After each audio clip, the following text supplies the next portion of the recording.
about how it happened and why it happened and so on. But I think it just, first of all, I think it's completely wrong, but also I think it's diverting people away from serious issues. I mean, it just doesn't make any, I mean, even if we're true, which is extremely unlikely, who cares? You know? I mean, it doesn't have any significance. But it's a little bit like the huge energy that's put out on trying to figure out who killed John F. Kennedy. I mean, yeah, who knows? And who cares? I mean, plenty of people get killed all the time. Why does it matter that one of them happened to be John F. Kennedy? If there was some reason to believe that there was a high-level conspiracy, it might be interesting. But the evidence against that is just overwhelming. And after that, it's just a matter, you know, if it happened to be a jealous husband or the mafia or someone else, what difference does it make? It's just taking energy away from serious issues like the ones that don't matter. And I think the same is true here. It's my personal opinion. The question of whether the United States has become an oligarchy is actually the wrong question because it presupposes that it was once a democracy, but it wasn't. In fact, if you look at it's not even claimed to be. I mean, that's just public propaganda.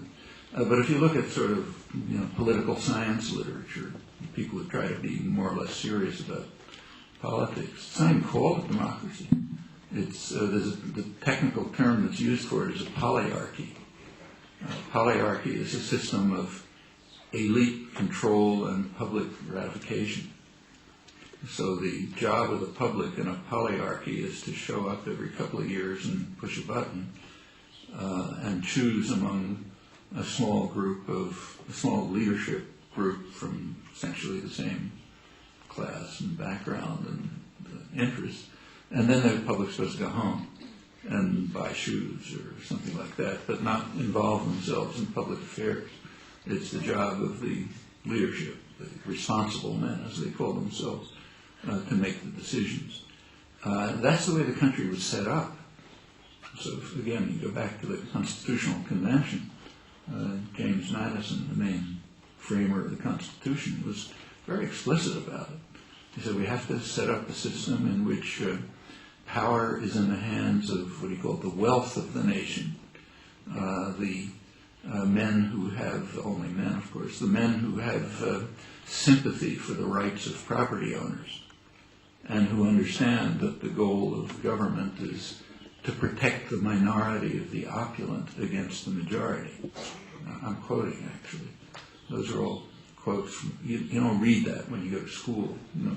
But if you go back to the Constitutional Convention where they were talking openly, you know, that was the idea. And the political system was set up to have that result. I mean, that's why there's so much power in the Senate. The Senate was the wealth of the nation. And only elected occasionally every 6 years. And that's why there's so much power in the presidency as compared with parliamentary systems. And the effort to break the rest up into sort of factions and separate them and so on was part of a way of ensuring this. Well, as I said, this has been a struggle ever since. I mean, popular groups don't like it, so there's constant struggles to bring more democracy and constant efforts to repress them. And that's the whole of American history, you know, and it goes in cycles. You know, there are gains, there's depression, and so on. We happen to be in the middle of a very repressive cycle. It's reflecting what happened in the 1960s. In the 1960s, there was a tremendous wave of democratization. Lots of people just became engaged in the public arena and organized. Women, young people, farmers, everyone. It was a period of enormous activism and engagement. And that's one of the reasons why it has such a negative image. So if you read about the 1960s or you study about it in school, you're taught that it was a terrible time. It was called the time of troubles. You know, everything was horrible. Well, it was. There was a move towards popular engagement in democracy, and that had to be repressed.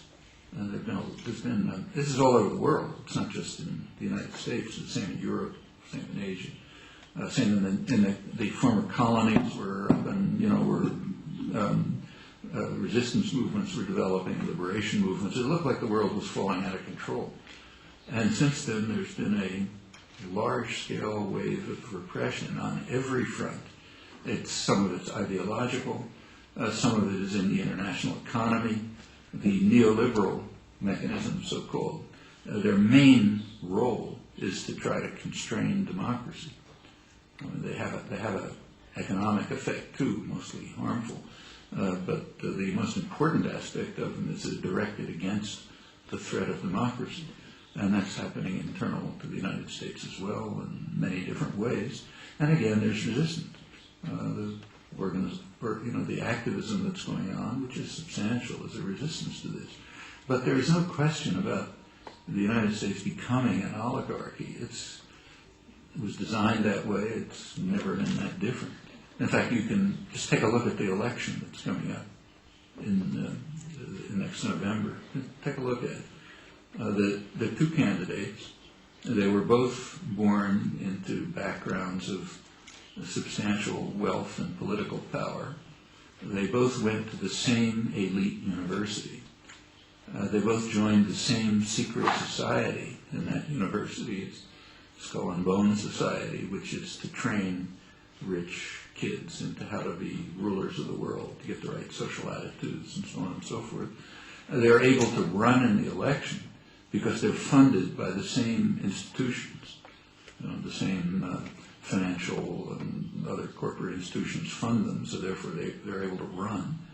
And we call that an election. They had elections in the old Communist Party too. They did.